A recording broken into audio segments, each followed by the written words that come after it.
बीर सिलागां बसुमतारिनि गोसोखांथियाव मिनि स्टेडियाम लुनो अन्थाइ खाम्फा गायसनदों। अदालगुरि जिल्लानि रौथायाव बीर सिलागां बसुमतारिनि गोसोखांथियाव मिनि स्टेडियाम लुनो अन्थाइ खाम्फा गायसनदों।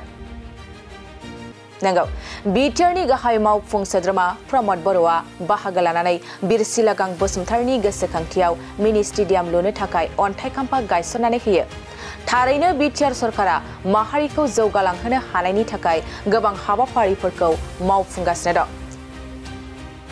मख'नो गोनांदि थांनाय मैयानि सानावसो गाहाय मावफुं सोद्रोमा प्रमद बर'आ खालाइगावआव गिबि मुंख्लं सुजित नार्जारिनि मुङाव अडिट'रियाम बेखेवदोंमोन। आरोबाव दिनै बीर सिलागां बसुमतारिनि गोसोखांथियाव मिनि स्टेडियाम लुनो अन्थाइ खाम्फा गायसनबावो। बे अन्थाइ खाम्फा गायसननाय हाबाफारियाव प्रमद बर'जों लोगोसे इएम डक्टर नीलत स्वर्गियारी आरो गोबां दैदेनगिरिफ्रा बाहागो लादों।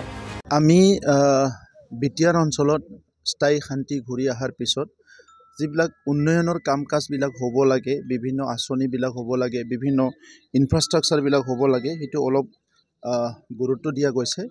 আৰু সেইকাৰণে এতিয়া স্কুল ইনফ্ৰাষ্ট্ৰাকচাৰৰ পৰা লৈ স্পৰ্টছ ইনফ্ৰাষ্ট্ৰাকচাৰ, আমাৰ যিবিলাক মন্দিৰ আছে, থানচালি আছে, সেইবিলাক গীৰ্জা আছে বা মছজিদ আছে, এইবিলাক নিৰ্মাণ কৰাৰ পৰা আদি কৰি বিটিআৰৰ বিভিন্ন জাতি জনগোষ্ঠী, বিভিন্ন ধৰ্মাৱলম্বী সমাজে কেনেকৈ সুস্থিৰভাৱে শান্তিভাৱে ইয়াত বসবাস কৰিব পাৰে, ইয়াৰ কাৰণে চিন্তা কৰি বিভিন্ন আঁচনি লোৱা হৈছে। বিটিআৰ অঞ্চলত যাতায়াতৰ অৱস্থা খুব বেয়া আছিলে, সেইটো কেনেকৈ ভাল কৰিব পাৰে ইয়াৰ কাৰণে আমি বহুতখিনি আঁচনি লোৱা হৈছে। আৰু আমি চাইছোঁ যে প্ৰত্যেকটো গাঁও অঞ্চলত ৰাইজক কিছুমান অনুষ্ঠানৰ প্ৰয়োজন হয়, যি অনুষ্ঠানটো হ'লে ৰাইজে বহুত ভালকৈ কাম কৰিব পাৰে। ইয়াৰ ভিতৰত যিটো আমাৰ APJ আব্দুল কালাম ডাঙৰীয়াই এটা আঁচনি আনিছিলে পুৰা বুলি, provision of urban amenities in rural area. মানে আমি টাউন অঞ্চলত গ'লে চব দেখিবলৈ পাওঁ, গাঁৱত বহুত অনুষ্ঠান নাথাকে। গতিকে গাঁৱত যাতায়াতৰ ব্যৱস্থা সেইটো আমি আপ্ৰাণ চেষ্টা কৰি আছোঁ, প্ৰত্যেকটো গাঁৱত যাতে ৰাস্তা পদূলি বনাব পাৰোঁ। ইয়াৰ পিছত শিক্ষা অনুষ্ঠানটো যাতে ঠিক হয়, মাৰ্কেট প্লেচবিলাক যাতে ঠিক হয়। স্পৰ্টছৰ কাৰণে 40টা সমষ্টিত 40টা মিনি ষ্টেডিয়াম বনাবলৈ গৈ আছোঁ। ইতিমধ্যে 12খন হৈ গ'ল, বাকীখিনি আমি নিৰ্মাণ কৰিবলৈ গৈ আছোঁ। 40টা সমষ্টিত মিটিং কৰিবলৈ বহিবলৈ জাগা নাছিলে, যি দলে নহওক কিয়। 17 বছৰ BPFে শাসন কৰিলে, কিন্তু অডিটৰিয়াম এখন যে লাগে সেইটো কথা ভাবিব নোৱাৰিলে। এতিয়া সেইকাৰণে আমি এখন নহয় 40টা সমষ্টিত 40খন আমাৰ প্ৰথম শ্বহীদ সুজিত নাৰ্জাৰীৰ নামত ইতিমধ্যে নিৰ্মাণ কৰা হৈছে। আজি মই প্ৰথমখন কালাইগাঁৱত অলপ আগতে অপেনিং কৰি আহিলোঁ আৰু বাকীবিলাকৰো নিৰ্মাণ কাৰ্য চলি আছে। VCDC অফিচবিলাক নাছিলে, এতিয়া 100% VCDC অফিচ নিৰ্মাণ কৰা হ'ল। ক'ৰবাত আগৰ চৰকাৰৰ দিন আধৰুৱা কৰা এটা দুটা আছে, কিন্তু সেইখিনিকো আমি কমপ্লিট কৰিবলৈ গৈ আছোঁ। 220খন আমি জ্ঞান কেন্দ্ৰ নলেজ চেণ্টাৰ নিৰ্মাণ কৰিলোঁ, আৰু সেই জ্ঞান কেন্দ্ৰত ৱাইফাই থাকিব, কিতাপ পত্ৰ থাকিব।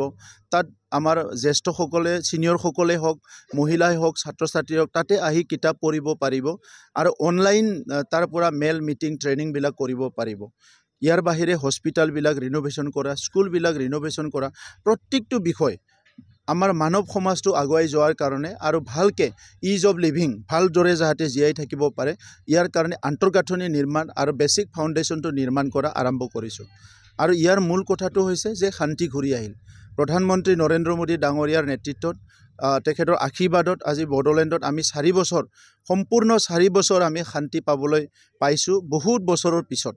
গৃহমন্ত্ৰী ডাঙৰীয়া আমাক সদায় আশীৰ্বাদ কৰে, অসমৰ মুখ্যমন্ত্ৰী ডাঙৰীয়া সঘনে আমাক খবৰ লয়, বিভিন্ন কাম কাজবিলাক তেখেতে কৰিবলৈ আমাক উপদেশ দিয়ে। এই হিচাপে আৰু বিটিআৰ অঞ্চলত 35 লাখ জনসাধাৰণ, দল সংগঠন চব মিলি আমাৰ চৰকাৰখনে এই কামখিনি কৰিব পাৰিছোঁ।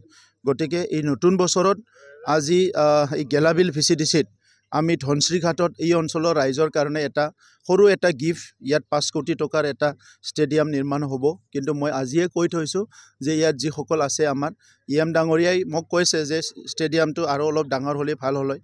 গতিকে ক্ৰিকেটো খেলিব পাৰিব, বিভিন্ন প্ৰেক্টিছবিলাক কৰিব পাৰিব। গতিকে নেক্সট ফাইনেন্সিয়েল ইয়াৰত আৰু ইয়াত পইচা ধৰা হ'ব, যাতে এই ষ্টেডিয়ামটো খুব সুন্দৰ এটা ষ্টেডিয়াম কৰি দিব পাৰোঁ।